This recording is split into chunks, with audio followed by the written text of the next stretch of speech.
اب آئیے ہم قرآن کی طرف، سورہ یونس آیت نمبر 62 میں اور 63 میں اللہ نے اپنے ولی کے بارے میں جو اللہ نے فرمایا کہ اللہ کے اولیاء کو کسی قسم کا خوف نہیں ہے اور نہ غم زدہ ہوں، اور جو تماشے کی بات یہ ہے تقریباً درگاہوں پہ جو ہے یہ آیت لکھی تھی. آپ درگاہ میں جانے سے پہلے دیکھ لیں، باہر لکھا ہوگا الا ان اولیاء اللہ لا خوف علیہم ولا هم يحزنون. میں نہیں کہ درگاہ جائیں، میں کہ باہر سے گزر کے دیکھ لیں، لکھا ہوگا. تقریباً درگاہوں میں نے دیکھا تو قرآن کی اس آیت کو کوٹ کرتے ہیں. اب بیچارے اس آیت کا مطلب تم نہیں معلوم، اولیاء اللہ کا نام آ گیا تو لگا دو وہاں پر ٹیگ. اب اللہ فرماتے ہیں کہ اب ان کا مقصد کیا ہے؟ یہ اولیاء اللہ ہیں، آؤ ان سے مانگو. یہ اولیاء اللہ ہیں، آؤ ان سے طلب کرو. یہ تمہاری مشکلوں کو دور کرنے کے لیے ان کو پاور دیا گیا ہے. یہ تمہاری بگڑی بنا سکتے ہیں، ان سے حاجتیں جو ہے تم مانگ سکتے ہیں، یہ حاجت روا ہے. یہ ان کا مقصد ان مشرکین کا. لیکن اللہ فرماتے ہیں کہ یہ اولیاء اللہ ہیں کون؟ تو یہ تو سمجھو نا وہ کیا ہے. اللہ نے فرمایا کہ 2 صفتیں ہیں، بڑی لمبی چوڑی لسٹ نہیں ہے، اور ان 2 صفتوں کو ہم سمجھ جائیں گے نا پھر اللہ کا ولی کون یہ بھی ہمارا سمجھ میں آ جائے گا. ہمیں قرآن کو سمجھنا ہے میرے دوستو، قرآن کو سمجھنا ہے، قرآن فہمی ہمارے اندر آنی چاہیے. قرآن کے لیے وقت نکالیں، قرآن کو پڑھنے کے لیے بھی، تلاوت کے لیے بھی، مخارج سے قرآن کو سیکھنے کے لیے بھی، اور قرآن کیا کہتا ہے، کیا پیغام ہے قرآن کا ہمارے لیے، اس پیغام کو ہمیں سمجھنا ہے. اپنی اپنی زبان میں ٹرانسلیشنز موجود ہیں، کسی بھی مستند عالم کے ٹرانسلیشن کو آپ لیں اور جو اس کو سنیں یا پڑھیں، کم سے کم رب کا پیغام ہمیں معلوم ہو جائے. ہمیں رب کا پیغام نہیں معلوم، پیغام موجود ہے، تقریباً ہر مسلمان کے گھر میں موجود ہے، لیکن یہ قرآن اس مسلمان کے لیے یا تو اس کے لیے گواہ دینے والا بنے گا اس کے حق میں، یا پھر اس کے خلاف شکایت کرنے والا بنے گا. یہ بھی یاد رکھیں. ماشاءاللہ ہمارے پاس جو ہے نیا گھر اگر تعمیر ہوتا ہے تو پہلی چیز داخل کرتے قرآن کریم، قرآن کریم کو داخل کرتے. لڑکی کا جہیز جاتا ہے تو پہلی چیز قرآن کریم، وہ بھی سر پہ اٹھا کے لے کے جاتے ہیں. بڑی عزت والی کتاب ہے. پھر معزز جگہ رکھو بھائی، کہیں بے ادبی نہ ہو جائے. اوپر کے صندوق میں جو اس کو لاک کر دو، وہ زندگی بھر لاک ہی رہتا ہے. اگر اترتا ہے تو مرنے کے بعد جو اس پر جو پڑھ کر بخشنے کے لیے مولوی کو بلاتے ہیں، حافظ کو بلاتے ہیں، پھر وہ اٹھا کے پڑھتا ہے. اس کی زندگی میں کبھی وہ قرآن آتا ہی نہیں. یہ ہے ہمارے پاس قرآن کا مرتبہ، قرآن کی عزت. اللہ نے اس کے لیے قرآن نازل نہیں کیا. کتاب انزلناہ الیک مبارک لیدبروا آیاتہ. یہ مبارک کتاب کو اللہ نے نازل کیا کیوں؟ لیدبروا آیاتہ، تاکہ اس کی آیات پر تم تدبر کرو، غور و فکر کرو، اس کو سمجھو. ولیتذکر اولو الالباب، اور عقل مند اس پر نصیحت حاصل کریں، عمل میں لائیں، امپلیمنٹیشن کریں. یہ ہے قرآن کا مقصد. ہماری زندگیوں کو چینج کرنے کے لیے، ہماری لائف کو چینج کرنے کے لیے اللہ نے قرآن کو نازل کیا. یہی چینجز آئے صحابہ کے درمیان میں جب انہوں نے قرآن کو لیا. اور ہمارے پاس قرآن موجود ہے ہمارے گھروں کے اندر، صندوقوں میں، مخمل کی چنچیوں میں، یا صندل کے باکس میں زندگی بھر رہتا ہے. اللہ کی قسم یہ قرآن ہمارے خلاف شکایت کرنے والا بنے گا اگر یہی حال ہمارا رہا. اور اللہ تعالیٰ اپنے کلام کی شکایت کو سنیں گے جس طرح اپنے کلام کی شفاعت کو سنیں گے، کیونکہ قرآن اور روزہ اور رسول یہ تینوں شفاعت کریں گے قیامت کے دن.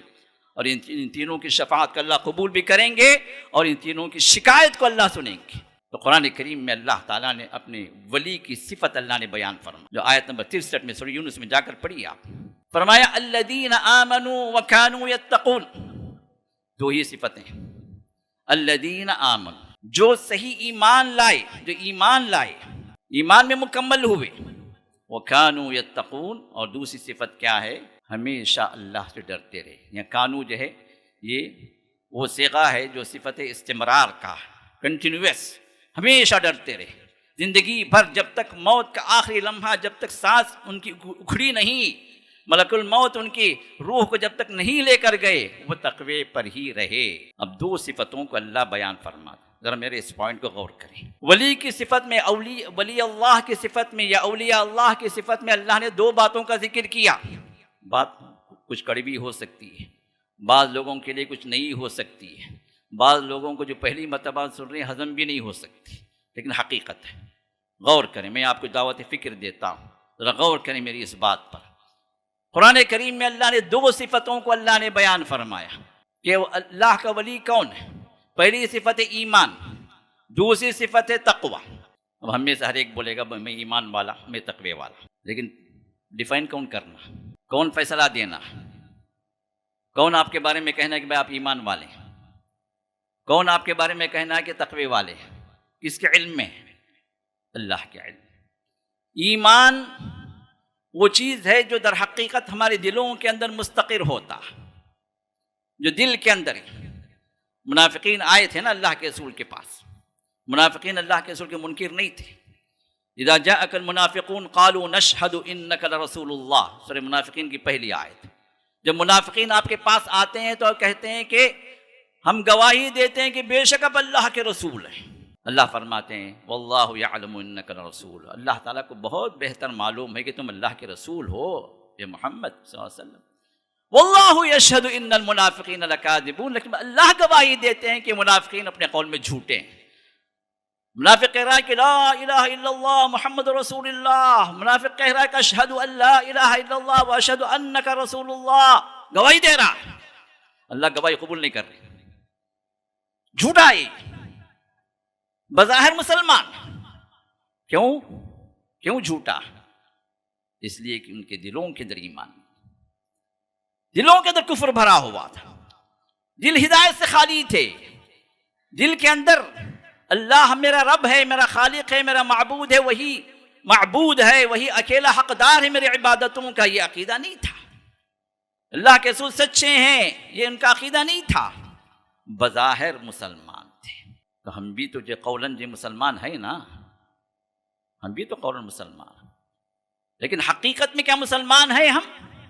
مسلمان ہونے کے اعتبار سے ہم حکم لگا سکتے ہیں بھائی یہ آدمی مسلمان ہے، کیوں؟ اس لیے کہ اس نے ظاہر اسلام پر اس کا اقرار بھی کیا ہے، عمل بھی کر رہا ہے۔ ایک بندہ 5 ارکان اسلام کو قبول کر لیا، نماز بھی پڑھ رہا، نماز کا انکار نہیں کیا، زکوٰۃ کا انکار نہیں کیا، حج کا انکار نہیں کیا، روزوں کا انکار نہیں کیا، جب موقع ملتا کر بھی لیتا ہے۔ اب ایسے آدمی کو ہم نہیں کہیں گے تو کافر ہے، وہ مسلمان، کیونکہ ارکان اسلام پر عمل کرنے والا مسلمان ہے۔ بظاہر وہ جو اسلام میں داخل ہو گیا تو رسول اللہ صلی اللہ علیہ وسلم نے ان منافقین کے اسلام کا انکار نہیں کیا، اللہ نے انکار کیا ان کے ایمان کا انکار کیا، کیونکہ ان کے دلوں کے اندر ایمان نہیں ہے۔